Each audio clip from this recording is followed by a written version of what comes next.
જનની જન્મભૂમિશ્ચ સ્વર્ગાદપી ગરીયસી.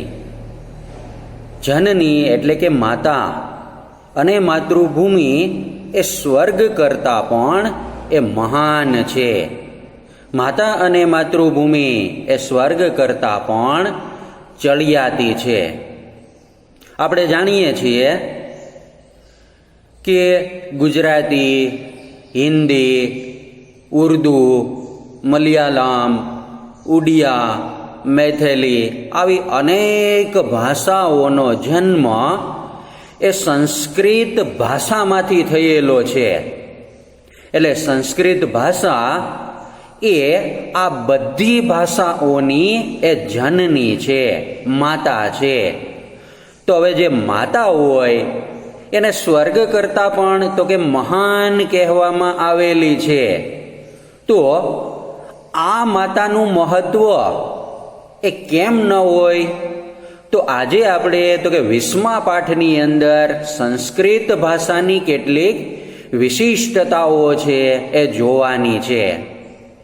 સંસ્કૃત ભાષાની આમ તો ઘણી બધી વિશેષતાઓ છે કે સંસ્કૃત ભાષાની અંદર ગમે તે શબ્દ ગમે એ જગ્યાએ આપણે એ લખી શકીએ છીએ કે અહમ શાલામ ગચ્છામી, હું શાળાએ જાઉં છું. એના બદલે તો કે ગચ્છામી અહમ શાલામ એમ પણ લખી શકીએ, પણ અર્થ એનો એ જ રહેશે, હું શાળાએ જાઉં છું. અને એના બદલે તો કે અહમ ગચ્છામી શાલામ એમ પણ લખી શકીએ, અને શાલામ અહમ ગચ્છામી એમ પણ લખી શકીએ. શરૂઆતની અંદર ક્રિયાપદ મૂકીએ કે શબ્દ મૂકીએ કે સર્વનામ મૂકીએ, સંસ્કૃત ભાષાની અંદર કોઈ ફરક પડતો નથી. કારણ કે સંસ્કૃત ભાષા એ ખૂબ જ એટલે કે વ્યાકરણની દ્રષ્ટિએ એ ખૂબ જ સમૃદ્ધ અને વૈજ્ઞાનિક ભાષા છે. એટલે તો જે આપણા તો કે સુપર કોમ્પ્યુટર છે, આપણી સાથે વાતચીત કરનારા કોમ્પ્યુટરો છે, એમાં બંધ બેસતી ભાષા એ સંસ્કૃત ભાષા છે. વૈજ્ઞાનિકો જ્યારે આકાશની અંદર જાય છે ત્યારે કોમ્પ્યુટરની અંદર લખેલા વાક્યોની અંદર શબ્દો બદલાઈ જાય છે. હવે બીજી ભાષાની અંદર શબ્દોનું સ્થાન બદલાઈ જાય એટલે અર્થ પણ બદલાઈ જાય છે. એટલે કોમ્પ્યુટર લેંગ્વેજની અંદર બીજી ભાષાઓ તો કે નકામી થઈ પડે છે. સંસ્કૃત ભાષા એમાં શબ્દોનું સ્થાન બદલાય પણ અર્થમાં કોઈ ફેર પડતો નથી. એટલે કોમ્પ્યુટરની અંદર પણ બંધ બેસતી ભાષા એ તો કે સંસ્કૃત ભાષા છે. તો આ સંસ્કૃત ભાષાની સૌથી તો કે મોટી વિશેષતા છે કે ગમે એ શબ્દો ગમે એ જગ્યાએ તમે મૂકો પણ એમાં અર્થની અંદર કોઈ ફરક પડતો નથી. વળી સંસ્કૃત ભાષાની અંદર તો કે 1000 શબ્દોનો સમાસ પણ તો કે બનાવી શકાય છે. જ્યારે બીજી ભાષાની અંદર આવડા મોટા સમાસો બનાવવા એ લગભગ તો કે અસંભવ જેવું કાર્ય છે. બાણભટ્ટે તો કે 12.5 લીટીનો એક શબ્દ બનાવેલો છે. કાદંબરી કથા તો કે એનું પ્રમાણ છે. મહાશ્વેતાનું વર્ણન તો કે 10 થી 12 પેજમાં કરેલું છે. 10 થી 12 પેજે પૂર્ણ વિરામ મળે છે. આવડું મોટું વાક્ય તો કે સંસ્કૃત ભાષામાં જ થઈ શકે છે. તો આ પણ એની એક વિશિષ્ટતાઓ છે. સંસ્કૃત ભાષાની અંદર તો કે જે અનુનાસિક વર્ણો છે, અંગ, અંગ, અણ, ન અને મ એનો પ્રયોગ કરવામાં આવે છે. તો આવી કેટલી બધી તો કે વિશિષ્ટતાઓ છે એ જોવા મળે છે. આ સિવાયની બીજી કેટલીક 8 જેટલી વિશેષતાઓ છે એ આપણે તો કે 20મા પાઠની અંદર એ ભણવાની છે. તો સુરસ સુબોધા વિશ્વ મનોજ્ઞા હૃદયા આ શ્લોકની અંદર સંસ્કૃત ભાષાનું મહત્વ દર્શાવવામાં આવેલું છે કે સંસ્કૃત ભાષા એ તો કે આ રસથી એ યુક્ત છે, આપણને રસાસ્વાદ કરાવવાનું કામ કરે છે. વિશ્વના તો કે વિશ્વનું એ જ્ઞાન પણ પ્રદાન કરે છે, હૃદયને આનંદ પણ આપે છે. છતાં આ ભાષા તો કે એ ક્લિષ્ટ પણ નથી અને કઠોર પણ નથી. તો આવી જે પ્રાચીનતમ ભાષા છે કે જે આપણી ભારતીય ઘણી બધી ભાષાઓની જે જનની છે, એની 8 જેટલી વિશેષતાઓ છે એ આજે આપણે તો કે આ અંતિમ પાઠની અંદર 20મા પાઠની અંદર એ જોવાની છે. વયમ જાનીમઃ યત સંસ્કૃત ભાષા સર્વેષાં ભારતીય ભાષાણાં જનની વર્તતે વર્તમાન કાળ, ત્રીજો પુરુષ અને એક વચન. તો વયમ જાનીમઃ આપણે જાણીએ છીએ, યત કે સંસ્કૃત ભાષા તો કે સંસ્કૃત ભાષા સર્વેષાં ભારતીય ભાષાણામ બધી જ ભારતીય ભાષાઓની જનની વર્તતે તો કે જનની છે, માતા છે. આપણે જાણીએ છીએ કે સંસ્કૃત ભાષા બધી જ ભારતીય ભાષાઓની જનની છે. તો જાનીમઃ વર્તમાન કાળ, ઉત્તમ પુરુષ અને બહુવચન.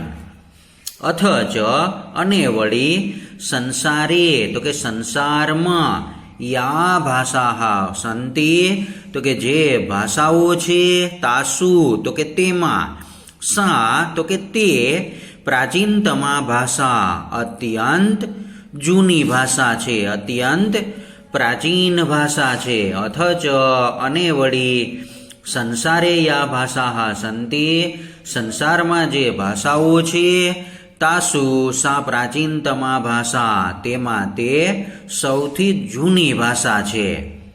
અસ્યાહ ભાષાયાહ તો કે આ ભાષાની અનેક વિધમ વૈશિષ્ટ્યમ અસ્તિ અનેક વિશિષ્ટતાઓ છે, અસ્તિ તો કે છે, વર્તમાન કાળ, અન્ય પુરુષ અને એક વચન. આ ભાષાઓની અનેક વિશિષ્ટતાઓ છે. અત્ર ઉદાહરણ રૂપેણ તો કે અહીં ઉદાહરણ સ્વરૂપે કિંચિત વૈશિષ્ટ્યમ કેટલીક વિશિષ્ટતાઓ પ્રદર્શ્યામઃ અમે પ્રદર્શિત કરીએ છીએ. પ્રદર્શ્યામઃ વર્તમાન કાળ, ઉત્તમ પુરુષ અને બહુવચન. તો ઉદાહરણ સ્વરૂપે કેટલીક વિશિષ્ટતાઓ અમે પ્રસ્તુત કરીએ છીએ. પ્રથમમ વૈશિષ્ટ્યમ તો કે પ્રથમ વિશેષતા, પહેલી વિશેષતા, સંસારસ્ય સમસ્તેષુ પુસ્તકાલયેષુ તો કે સંસારના સમગ્ર પુસ્તકાલયોમાં પ્રાચીનતમ ગ્રંથ સૌથી જૂનો ગ્રંથ ઋગ્વેદ વર્તતે, ઋગ્વેદ છે. સંસારસ્ય સમસ્તેષુ પુસ્તકાલયેષુ સંસારના એટલે કે દુનિયાના બધા જ પુસ્તકાલયોમાં પ્રાચીનતમ ગ્રંથ સૌથી જૂનો ગ્રંથ ઋગ્વેદ વર્તતે તો કે ઋગ્વેદ છે. અયમ અપી તો કે આ પણ સંસ્કૃત ભાષાયાહ એવ ગ્રંથ સંસ્કૃત ભાષાનો જ ગ્રંથ છે. આ પણ સંસ્કૃત ભાષાનો જ ગ્રંથ છે. એવામ તો કે આમ સંસારસ્ય પ્રથમમ પુસ્તકમ અપી તો કે સંસારનું પ્રથમ પુસ્તક પણ સંસ્કૃતસ્ય એવ વર્તતે સંસ્કૃત ભાષાનું જ છે. ન તું નહીં કે કસ્યાચિત અન્યસ્યાહ ભાષાયાહ તો નહીં કે બીજી કોઈ પણ ભાષાનું, કસ્યાચિત અન્યસ્યાહ તો કે બીજી કોઈ અન્ય, ભાષાયાહ તો કે ભાષાનું. તો પહેલી વિશિષ્ટતા, સંસારના બધા જ પુસ્તકાલયોમાં સૌથી જૂનો ગ્રંથ એ ઋગ્વેદ છે. આ પણ સંસ્કૃત ભાષાનો જ ગ્રંથ છે. આમ સંસારનું પ્રથમ પુસ્તક પણ સંસ્કૃતનું જ છે, નહીં કે બીજી અન્ય કોઈ પણ ભાષાનું. તો સંસ્કૃત ભાષાની પ્રથમ વિશિષ્ટતા એ છે કે ઋગ્વેદને તો કે સૌથી જૂનો પ્રાચીન ગ્રંથ ગણવામાં આવે છે. ઋગ્વેદ સંસ્કૃત ભાષાનો ગ્રંથ છે. આથી દુનિયાનું પ્રથમ પુસ્તક પણ તો કે સંસ્કૃત ભાષાનું જ છે. તો આ સંસ્કૃતની પ્રથમ વિશિષ્ટતા છે. દ્વિતીયમ વૈશિષ્ટ્યમ તો કે બીજી વિશિષ્ટતા સંસ્કૃત ભાષાયાઃ યા વર્ણમાલા અસ્તિ. સંસ્કૃત ભાષામાં જે વર્ણમાલા છે તત્ર તો કે તેમાં યહ વર્ણક્રમ નિર્ધારિત વર્તતે, જે વર્ણોનો ક્રમ નિશ્ચિત કરવામાં આવેલો છે, સહ વૈજ્ઞાનિક તાર્કિક ચ અસ્તિ. તે વૈજ્ઞાનિક અને તાર્કિક છે. તો બીજી વિશિષ્ટતા સંસ્કૃત ભાષામાં જે વર્ણમાલા છે તેમાં જે વર્ણોનો ક્રમ નક્કી કરવામાં આવ્યો છે તે વૈજ્ઞાનિક અને તાર્કિક છે. પ્રકૃતિતઃ સર્વેભ્યઃ માનવેભ્યઃ તો કે કુદરત પાસેથી, પ્રકૃતિ પાસેથી બધા જ મનુષ્યોને યદ ઉચ્ચારણ તંત્રમ પ્રાપ્તમ અસ્તિ, જે ઉચ્ચારણ તંત્ર પ્રાપ્ત થયેલું છે, તસ્ય અનુસરણમ કૃત્વા તો કે તેનું અનુસરણ કરીને, અત્ર વર્ણમાલાયામ તો કે અહીં વર્ણમાલામાં વર્ણાનામ ક્રમ નિર્ધારિતો વર્તતે, વર્ણોનો ક્રમ નક્કી કરવામાં આવ્યો છે. તો પ્રકૃતિતઃ સર્વેભ્યઃ માનવેભ્યઃ, પ્રકૃતિ પાસેથી બધા જ મનુષ્યોને યત ઉચ્ચારણ તંત્રમ પ્રાપ્તમ અસ્તિ, જે ઉચ્ચારણ તંત્ર પ્રાપ્ત થયું છે, તસ્ય અનુસરણમ કૃત્વા તેનું અનુસરણ કરીને, અત્ર વર્ણમાલાયામ અહીં વર્ણમાલામાં વર્ણાનામ ક્રમ નિર્ધારિતો વર્તતે, વર્ણોનો ક્રમ નક્કી કરવામાં એ આવ્યો છે.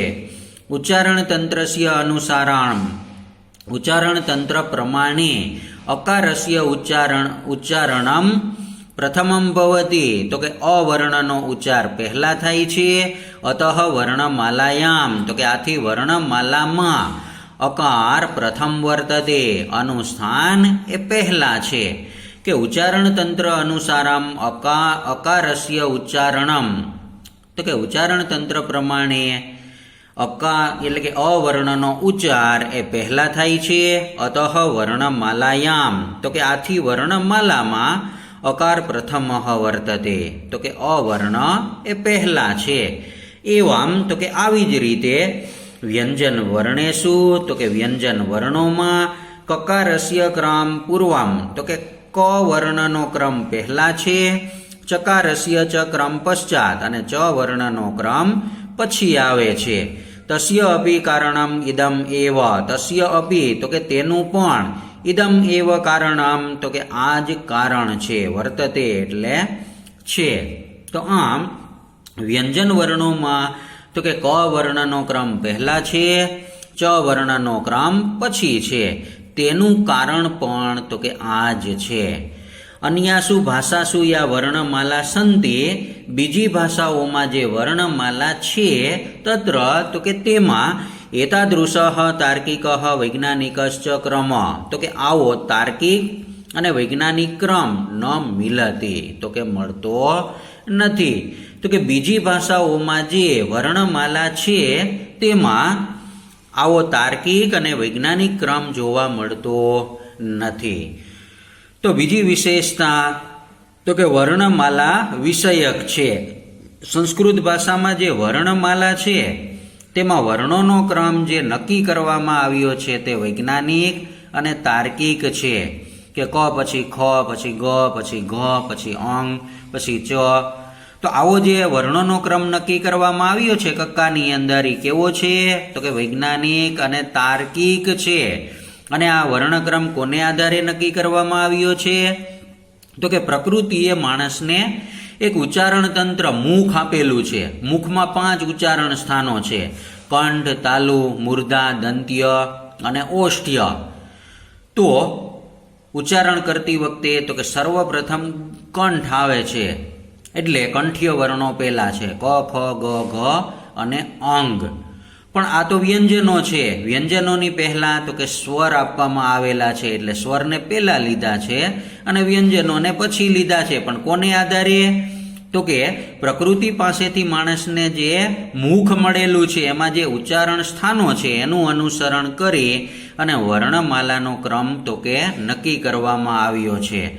હવે ઉચ્ચારણ તંત્ર પ્રમાણે તો કે નાભીમાંથી જે હવા ઉત્પન્ન થાય છે એ સર્વપ્રથમ ગળા પાસે આવે છે અને અ છે એ કંઠ્ય છે એટલે સ્વરની અંદર તો કે અનું સ્થાન એ પહેલું છે.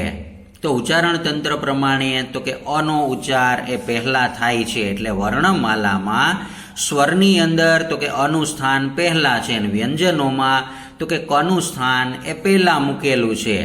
પછી તો કે ચ વર્ગ આવે છે, ચ, છ, જ, જ અને યંગ. તો આવી ગોઠવણ સંસ્કૃત ભાષામાં જ જોવા મળે છે. અંગ્રેજી ભાષામાં તો કે એ પછી બીનું સ્થાન છે. તો હવે જુઓ બંનેના ઉચ્ચારણ સ્થાન તો કે જુદા જુદા છે એટલે એમાં તો કે આવો તાર્કિક અને વૈજ્ઞાનિક ક્રમ છે એ જોવા મળતો નથી. તૃતીયમ વૈશિષ્ટ્યામ તો કે ત્રીજી વિશિષ્ટતા આચાર્યેણ પાણિનિના વિરચિતામ આચાર્ય પાણિનિ વડે રચાયેલ અષ્ટાધ્યાયી નામના તો કે અષ્ટાધ્યાયી નામે પ્રસિદ્ધમ સંસ્કૃત વ્યાકરણમ તો કે પ્રસિદ્ધ સંસ્કૃત વ્યાકરણ માનવ મસ્તિકસ્ય સર્વોત્તમા કૃતિ વર્તતે. માનવ મસ્તકની સર્વશ્રેષ્ઠ કૃતિ છે. એતાદૃશમ વ્યાકરણમ આવા પ્રકારનું વ્યાકરણ અન્યત્ર ન ઉપલભ્યતે બીજે પ્રાપ્ત થતું નથી. તો તૃતીયમ વૈશિષ્ટ્યમ તો કે ત્રીજી વિશિષ્ટતા આચાર્યેણ પાણિનિના વિરચિતમ આચાર્ય પાણિનિ વડે રચાયેલું અષ્ટાધ્યાયી નામના પ્રસિદ્ધમ સંસ્કૃત વ્યાકરણમ અષ્ટાધ્યાયી નામનું ખૂબ જ પ્રસિદ્ધ સંસ્કૃત વ્યાકરણ માનવ મસ્તિકસ્ય સર્વોત્તમા કૃતિ વર્તતે માનવ મસ્તકની સર્વશ્રેષ્ઠ કૃતિ છે. એતાદૃશમ વ્યાકરણમ અન્યત્ર ન ઉપલભ્યતે આવું વ્યાકરણ બીજે પ્રાપ્ત થતું નથી. વિરચિતામ તો કે કર્મણી ભૂત કૃદંત છે. વર્તતે અને ઉપલભ્યતે વર્તમાન કાળ આત્મને પદ ત્રીજો પુરુષ અને એક વચન. પાણિનિ ઋષિએ અષ્ટાધ્યાયી એ નામના એ સંસ્કૃત વ્યાકરણ ગ્રંથની રચના કરેલી છે. આ ગ્રંથ કે અદ્ભુત ગ્રંથ છે. આ ગ્રંથ તો કે આ ગ્રંથની અંદર 4000 જેટલા સૂત્રો છે અને એમાં સંપૂર્ણ સંસ્કૃત વ્યાકરણ આપવામાં આવેલું છે અને એની ગોઠવણ તો કે ખૂબ જ વૈજ્ઞાનિક દ્રષ્ટિએ કરવામાં આવેલી છે. તો આવા અદ્ભુત ગ્રંથની રચના તો કે આજ સુધી કોઈ કરી શકેલું નથી. તો આ પણ તો કે સંસ્કૃત ભાષાની એક વિશિષ્ટતા છે. ચતુર્થમ વૈશિષ્ટ્યામ તો કે ચોથી વિશિષ્ટતા સંસ્કૃત ભાષાયામ મહાભારત નામના પ્રસિદ્ધ એક ગ્રંથ વર્તતે. સંસ્કૃત ભાષામાં મહાભારત નામે એક પ્રસિદ્ધ ગ્રંથ છે. સ તો કે તે લક્ષ શ્લોક પરિમિત 1,00,000 શ્લોકો ધરાવે છે. લક્ષ એટલે લાખ તો તે 1,00,000 શ્લોકો ધરાવે છે. એતાદૃશમ વિશાલકાય ગ્રંથ આવડો મોટો વિશાળ ગ્રંથ નિખિલે અપી સંસારે નાસ્તિ સમગ્ર દુનિયામાં નથી સમગ્ર સંસારમાં નથી. ઇદમ અપી સંસ્કૃતસ્ય તો કે આ પણ સંસ્કૃતની અપરમ વૈશિષ્ટ્યમ અન્ય વિશિષ્ટતા છે. તો આ પણ સંસ્કૃતની તો કે અન્ય વિશિષ્ટતા છે. જો ચોથી વિશિષ્ટતા કે સંસ્કૃત ભાષામાં મહાભારત નામે પ્રસિદ્ધ એક ગ્રંથ છે. તે 1,00,000 શ્લોકો ધરાવે છે. તો આ આવડો મોટો વિશાળ ગ્રંથ તો કે સમગ્ર દુનિયામાં નથી. આ પણ સંસ્કૃત ભાષાની અન્ય વિશિષ્ટતા છે. તો મહાભારત સંસ્કૃત ભાષાની અંદર રચાયેલો ગ્રંથ છે. એમાં 1,00,000 જેટલા શ્લોકો છે. આવડો મોટો વિશાળ ગ્રંથ તો કે દુનિયામાં બીજી કોઈ પણ ભાષામાં લખાયેલો નથી. તો આ પણ સંસ્કૃત ભાષાની એક વિશિષ્ટતા જ છે. પંચમમ વૈશિષ્ટ્યામ તો કે પાંચમી વિશેષતા રામાયણ નામ સુપ્રસિદ્ધમ આદિકાવ્યમ અસ્તિ. રામાયણ નામે ખૂબ જ પ્રસિદ્ધ એવું આદિકાવ્ય છે. તો પાંચમી વિશિષ્ટતા, રામાયણ નામે ખૂબ જ પ્રસિદ્ધ એવું એક આદિ કાવ્ય છે. આદિ તો કે શરૂઆતની અંદર જે રચાયેલું હોય, પ્રથમ કાવ્ય હોય એને આદિ કાવ્ય કહેવામાં આવે છે. એટલે આ મધ્યકાળનું તો કે પ્રથમ કાવ્ય છે એટલે એને આદિ કાવ્ય કહે છે. પુરાતને ભારતે, પ્રાચીન ભારતમાં, અયમ ગ્રંથ તો કે આ ગ્રંથ અનેકાસુ લિપિસુ લિખિત, અનેક લિપિઓમાં લખાયેલો હતો. લિખિત કર્મણિ ભૂતકૃદાન. તો પ્રાચીન ભારતમાં આ ગ્રંથ અનેક લિપિઓમાં તો કે લખાયેલો હતો. સંપ્રતે તો કે અત્યારે, સહ નેવારી તો કે તે નેવારી, મૈથિલી, બંગાળી, દેવનાગરી, તેલુગુ ગ્રંથ, મલયાલમ, શારદા ઇત્યાદિષુ લિપિષુ વગેરે લિપિઓમાં લિખિત મિલતી લખેલો મળી આવે છે, લખાયેલો મળી આવે છે. તો સંપ્રતિ સહ અત્યારે તે નેવારી, મૈથિલી, બંગાળી, દેવનાગરી, તેલુગુ ગ્રંથ, મલયાલમ, શારદા વગેરે લિપિષુ લિખિત મિલતી લિપિઓમાં લખાયેલો એ મળી આવે છે. સંસ્કૃત ભાષાયાઃ એતાદૃશઃ બહવઃ ગ્રંથાઃ સન્તિ. સંસ્કૃત ભાષામાં આવા પ્રકારના ઘણા બધા ગ્રંથો છે કે જે પ્રાચીન કાલે, પ્રાચીન સમયમાં અનેકાસુ લિપિષુ લિખિતાઃ અનેક લિપિઓમાં લખાયેલા છે. લિખિતા તો કે કર્મણિ ભૂત કૃદંત બહુવચન. એતાદૃશઃ ઉપક્રમઃ તો કે આવો ઉપક્રમ. અપી તો કે પણ સંસ્કૃતસ્ય એવ વૈશિષ્ટ્યમ વર્તતે, સંસ્કૃત ભાષાની જ વિશિષ્ટતા છે.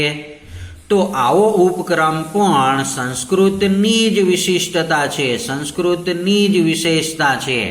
તો પાંચમી વિશેષતા, રામાયણ નામે ખૂબ જ પ્રસિદ્ધ એવું એક આદિ કાવ્ય છે. પ્રાચીન ભારતમાં આ ગ્રંથ અનેક લિપિઓમાં લખાયેલો છે. અત્યારે તે નેવારી, મૈથિલી, બંગાળી, દેવનાગરી, તેલુગુ ગ્રંથ, મલયાલમ, શારદા વગેરે અનેક લિપિઓમાં લખાયેલો મળે છે. સંસ્કૃત ભાષામાં આવા પ્રકારના ઘણા બધા ગ્રંથો છે જે પ્રાચીન સમયમાં અનેક લિપિઓમાં એ લખાયેલા છે. આવા પ્રકારનો ઉપક્રમ પણ સંસ્કૃતની જ વિશિષ્ટતા છે. તો પાંચમી વિશેષતા, રામાયણ નામનો જે ગ્રંથ છે એ અનેક લિપિઓમાં લખાયેલો છે. કે શારદા લિપિ તો કે આ રીતે લખાય છે, બંગાળી લિપિ તો કે આ રીતે લખાય છે, ગ્રંથ લિપિ તો કે આ રીતે લખાય છે, નંદી નાગરી લિપિ તો કે આ રીતે લખાય છે. તો રામાયણ ગ્રંથ આવી અનેક લિપિઓમાં લખાયેલો છે. અને રામાયણ સિવાયના બીજા પણ ઘણા બધી ગ્રંથો તો કે સંસ્કૃત ભાષાના આવી બીજી લિપિમાં લખાયેલા છે. જ્યારે બીજી ભાષાના ગ્રંથો તો કે આવી લિપિઓમાં લખાયેલા નથી. એટલે આ પણ તો કે સંસ્કૃત ભાષાની જ એક વિશિષ્ટતા છે. ષષ્ઠમ વૈશિષ્ટ્યમ તો કે છઠ્ઠી વિશેષતા, સંસ્કૃત ભાષાયાઃ પંચતંત્ર નામક ગ્રંથ. સંસ્કૃત ભાષાનો પંચતંત્ર નામે ગ્રંથ પ્રાય તો કે મોટે ભાગે વિશ્વસ્ય સર્વાસુ ભાષાસુ તો કે વિશ્વની બધી જ ભાષાઓમાં અનુદિત વર્તતે અનુવાદ પામ્યો છે. સંસ્કૃત ભાષાનો પંચતંત્ર નામે ગ્રંથ મોટે ભાગે વિશ્વની બધી જ ભાષાઓમાં અનુવાદ પામ્યો છે. એતાદૃશમ સૌભાગ્યમ, આવું સદભાગ્ય, અન્યસ્યાઃ કસ્યચિદ ભાષાયાઃ બીજી કોઈ પણ ભાષાના ગ્રંથેન તો કે ગ્રંથે અધ્યાવધિમ તો કે આજ દિવસ સુધી ન પ્રાપ્તમ પ્રાપ્ત કર્યું નથી. પ્રાપ્તમ તો કે કર્મણિ ભૂતકૃદાન. તો એતાદૃશમ સૌભાગ્યમ, આવા પ્રકારનું સૌભાગ્ય, અન્યસ્યાઃ કસ્યચિદ ભાષાયાઃ ગ્રંથે ન બીજી કોઈ પણ ભાષાના ગ્રંથે અધ્યાવધિ ન પ્રાપ્તમ આજ દિવસ સુધી પ્રાપ્ત કર્યું નથી. તો છઠ્ઠી વિશેષતા કે સંસ્કૃત ભાષામાં જે પંચતંત્ર નામનો ગ્રંથ છે એ એ વિશ્વની તો કે દરેક ભાષાની અંદર અનુવાદ પામેલો છે. આવું સૌભાગ્ય તો કે બીજી કોઈ પણ ભાષાના ગ્રંથને આજની તારીખ સુધી પ્રાપ્ત થયું એ નથી. સાતમી વિશિષ્ટતા જુઓ કે સપ્તમમ વૈશિષ્ટ્યામ તો કે સાતમી વિશેષતા સંસ્કૃત સાહિત્યે તો કે સંસ્કૃત સાહિત્યમાં 10 કુમાર ચરિત નામના પ્રસિદ્ધામ કથા પુસ્તકમ વર્તતે. 10 કુમાર ચરિત નામનું પ્રસિદ્ધ કથા પુસ્તક છે. તો સાતમી વિશેષતા કે સંસ્કૃત સાહિત્યમાં 10 કુમાર નામે ખૂબ જ પ્રસિદ્ધ એવો કથા ગ્રંથ છે. તસ્ય સપ્તમે ઉચ્છ્વાસે તેના સાતમા ઉચ્છ્વાસમાં તેના સાતમા વિભાગમાં એકમ પાત્રમ તો કે એક પાત્ર પ વર્ગ પ્રયોગ રહિતાની તો કે પ વર્ગનો પ્રયોગ કર્યા વગર. જો પ વર્ગ એટલે પ ફ બ ભ અને મ આ 5 વર્ણો એટલે પ વર્ગ. તો કે આ 5 વર્ણોનો પ્રયોગ કર્યા વગર વાક્યાની વદતી વાક્યો બોલે છે. વર્ણમાલાયા અમુક વર્ણાન વર્ણમાલાના અમુક વર્ણોને વિહાય તો કે છોડીને સંવાદ કરણમ તો કે સંવાદ કરવાનું વાર્તાલાપ કરવાનું સંસ્કૃતે એવ સંભવતી સંસ્કૃતમાં જ શક્ય છે ન અન્યત્ર બીજે નહીં. તો સપ્તમમ વૈશિષ્ટ્યામ તો કે સાતમી વિશેષતા સંસ્કૃત સાહિત્યમાં 10 કુમાર ચરિત નામે એક પ્રસિદ્ધ કથા પુસ્તક છે. તેના સાતમા ઉચ્છ્વાસમાં એક પાત્ર પ વર્ગનો પ્રયોગ કર્યા વગર વાક્યો બોલે છે. વદતી એટલે બોલે છે. વર્ણમાલાના અમુક વર્ણોને છોડીને એટલે કે પ ફ બ ભ મ એ વર્ણોને છોડીને સંવાદ કરવાનું સંસ્કૃતમાં જ શક્ય છે બીજે નહીં. તો ભાષાના અમુક વર્ણોને છોડીને સંવાદ કરવો વાતચીત કરવી એ સંસ્કૃત ભાષામાં શક્ય છે ને એનું ઉદાહરણ પણ આપેલું છે કે 10 કુમાર ચરિતનો તમે એ સાતમો ઉચ્છ્વાસ વાંચો. એમાં એક પાત્ર એવું છે કે આ 5 વર્ણોનો પ્રયોગ કર્યા સિવાય વાતચીત કરે છે વ્યવહાર કરે છે. પણ બીજી ભાષામાં આવી રીતે અમુક વર્ણોને છોડી વાતચીત કરવી વ્યવહાર કરવો એ અશક્ય છે. કે અંગ્રેજીમાં એ બી સી ડી ઈ એનો ઉપયોગ કરવાનો નથી, ચાલો વાક્યો બોલો, તો અસંભવ અશક્ય છે. પણ સંસ્કૃતમાં તો કે આ શક્ય છે. એટલે આ સંસ્કૃત ભાષાની 7મી વિશિષ્ટતા છે. અષ્ટમમ વૈશિષ્ટ્યામ તો કે 8મી વિશેષતા એકસ્ય વર્ણસ્ય પ્રયોગેન તો કે એક જ વર્ણના પ્રયોગથી જો ક એ વર્ણ છે, કમળ એ શબ્દ છે, તો એક વર્ણના પ્રયોગથી કાવ્યકરણમ તો કે કાવ્યની રચના કરવી સંસ્કૃતે એવ સંભવતી સંસ્કૃતમાં જ શક્ય છે. એક જ વર્ણના પ્રયોગ દ્વારા કાવ્યની રચના કરવી એ સંસ્કૃતમાં જ શક્ય છે. મહાકવિના માઘેન મહાકવિ માઘ વડે વિરચિતે તો કે રચાયેલા શિશુપાલ વધ મહાકાવ્યે શિશુપાલ વધ મહાકાવ્યમાં દકારસ્ય નકારસ્ય તો કે દ વર્ણ અને ન વર્ણ એકમાત્રસ્ય વર્ણસ્ય પ્રયોગેના માત્ર એક જ વર્ણના પ્રયોગથી નિર્મિતાની પદ્યાની રચાયેલા કાવ્યો રચાયેલા શ્લોકો અસ્ય પ્રમાણાની અસ્તિ આનું પ્રમાણ છે, આનું સબૂત છે. તો અષ્ટમમ વૈશિષ્ટ્યામ તો કે 8મી વિશેષતા એકસ્ય વર્ણસ્ય પ્રયોગેન કાવ્યકરણમ સંસ્કૃતે એવ સંભવતી એક જ વર્ણના પ્રયોગ દ્વારા કાવ્યની રચના કરવી એ સંસ્કૃતમાં જ સંભવે છે. મહાકવિના માઘેન વિરચિતે મહાકવિ માઘ વડે રચાયેલા શિશુપાલ વધ મહાકાવ્યે શિશુપાલ વધ નામના મહાકાવ્યમાં દકારસ્ય નકારસ્ય ચ એકમાત્રસ્ય વર્ણસ્ય પ્રયોગેન દ વર્ણ અને ન વર્ણ એકમાત્ર વર્ણના પ્રયોગોથી નિર્મિતાની પદ્યાની રચાયેલા શ્લોકો અસ્ય પ્રમાણાની સંતિ આનું એ પ્રમાણ છે. તો 8મી વિશેષતા તો કે માઘ નામના કવિએ શિશુપાલ વધ નામનું મહાકાવ્ય લખેલું છે. આ મહાકાવ્યની અંદર એમણે અમુક શ્લોકો તો કે માત્ર એક દ વર્ણ દ્વારા રચાયેલા છે. આખા શ્લોકમાં દ વર્ણ સિવાય બીજો કોઈ વર્ણ આવતો નથી, અને છતાં એમાંથી એક નહીં બે કે ત્રણ અર્થ નીકળે છે. પછી ન વર્ણ દ્વારા રચાયેલા શ્લોકો પણ છે. તો એક જ વર્ણ દ્વારા કોઈ પણ ભાષામાં કાવ્યની રચના કરવી એ અસંભવ છે. ગુજરાતીમાં કહ્યું હોય કે કાવ્યની રચના કરો, ક વર્ણ સિવાય બીજા વર્ણો વાપરવાના નથી, પણ અર્થ નીકળવો જોઈએ.